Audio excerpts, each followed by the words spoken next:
हरियाणा के मुख्यमंत्री नायब सैनी यमुनानगर पहुंचे, जहां उन्होंने कार्यकर्ताओं को संबोधित करते हुए लोकसभा चुनाव में ईमानदारी से काम करने के लिए उनका धन्यवाद किया।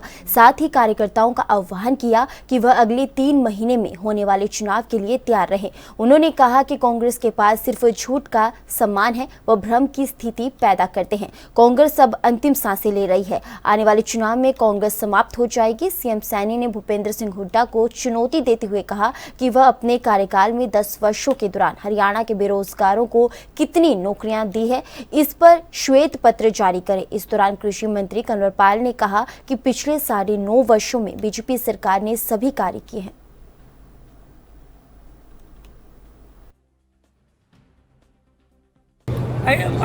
जो ईमानदारी से, मजबूती से इतनी भयानक गर्मी में काम किया है, मैं सभी कार्यकर्ताओं का दिल से धन्यवाद करने के लिए आया था।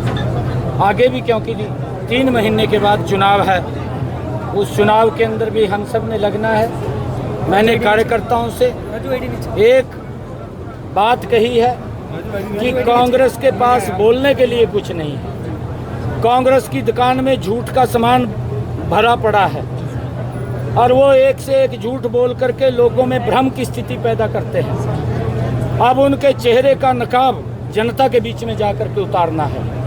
आगे ये झूठ ना बोल सकें।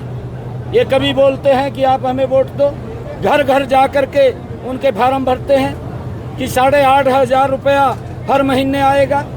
कभी तो ये झूठ बोल करके वोट लेते हैं।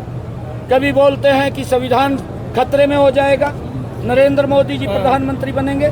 मैं उनको कहना चाहता हूं कि आपने जितना झूठ फैलाना था वो फैला लिया। अब ये अंतिम समय के अंदर कांग्रेस सांस ले रही है और जब ये अगला 2029 का, ये 2024 का जो विधानसभा का चुनाव है, इसके अंदर कांग्रेस समाप्त हो जाएगी। कोई इसका नाम लेने वाला नहीं रहेगा, क्योंकि इन्होंने स्वयं भ्रष्टाचार के, स्वयं झूठ के, इनकी दुकान में सामान नहीं है। लोगों को ये बरगड़ाने का काम करते हैं।